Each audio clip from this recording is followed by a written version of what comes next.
Hello everyone.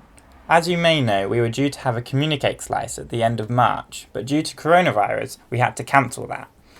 There is, however, still information that we wanted to share, and we had to work out a way to share it. So let me introduce you to our first ever CommuniCake slice. This CommuniCake slice is about the whole of church study that we did together, and the feedback that we received from doing it. I wanted to share some of the amazing encouragement and challenges that have come out of it. Firstly, a huge thank you to everyone who has filled out their questionnaire and sent it back. It's really useful to get an understanding of how the church has responded. If you haven't filled out the questionnaire so far, don't worry, there's a link in the description below this video where you can click on and fill it out online. It only takes a couple minutes. As you can see, the response has been overwhelmingly positive. And this should really encourage us, because it means that we're not alone in our struggles. So many of our brothers and sisters are facing similar things. We are not alone. On my desk at Gateway, I have a number of quotes and inspirational things written on post-it notes that help to inspire and encourage me. One of these seems particularly poignant at these times.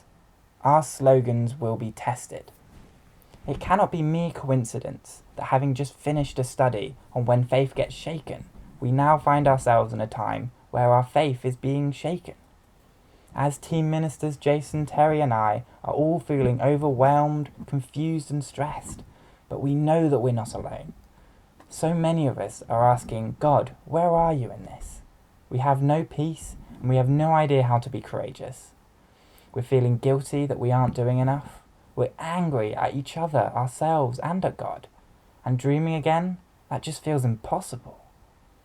These times may be filled with fear, anxiety, loneliness, hopelessness, and many other distressing things. But I have been encouraged to realize that God knew of these times in advance. God knew of the struggles we would face, and through our whole of church study, He has prepared us for it. He has given us the tools we need not just to survive, but to come out the other side stronger than we've ever been before. So let us press into what we have learned over the last couple of months. Let's remember the things that stood out to us, and even revisit those things that we didn't agree with. Let's go back to the notes we made, and back to the booklet, using them to cling to the things that God has been telling us. Having gone through the feedback, there are a couple things I really want to highlight, both to encourage us and to challenge us. One of the questions asked, which of aspects of the study we found most helpful?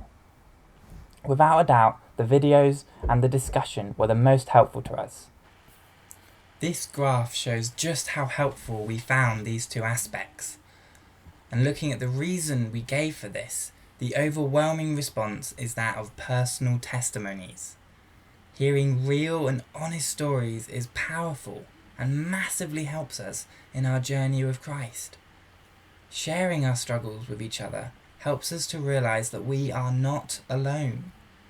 Now, more than ever before in this time of fear and anxiety, we should be open and honest. If you are struggling, then let somebody know. And if somebody is on your mind, give them a quick call.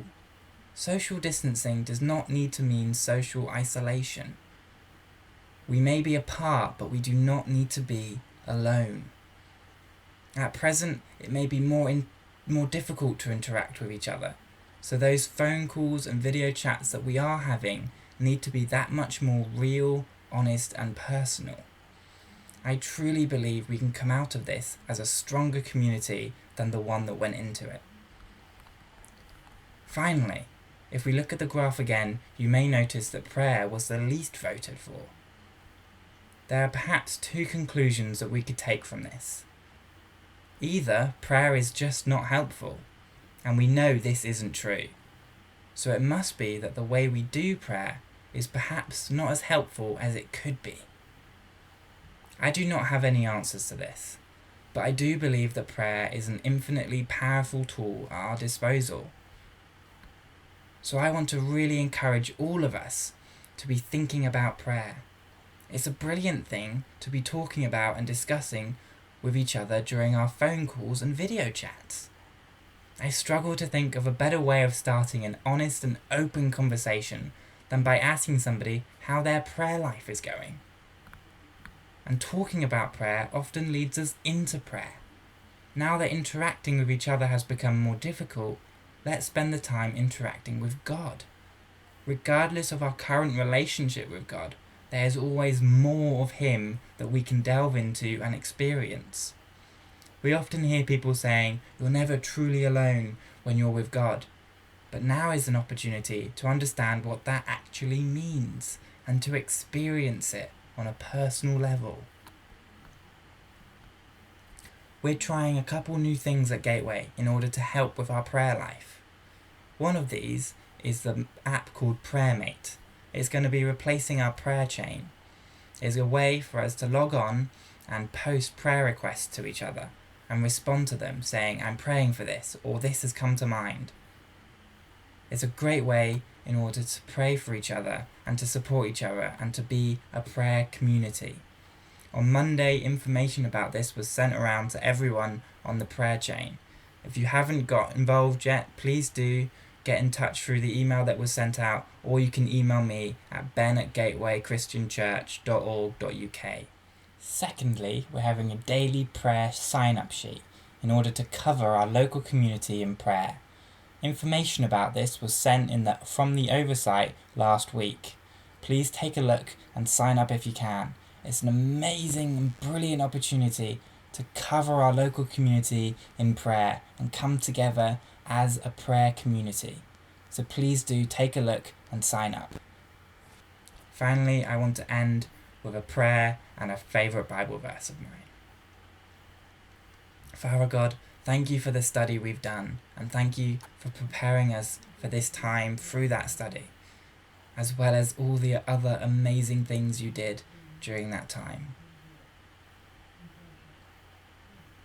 Now, may our Lord Jesus Christ Himself and God our Father, who loved us and by His grace gave us eternal comfort and a wonderful hope, comfort you and strengthen you in every good thing you do and say. Amen.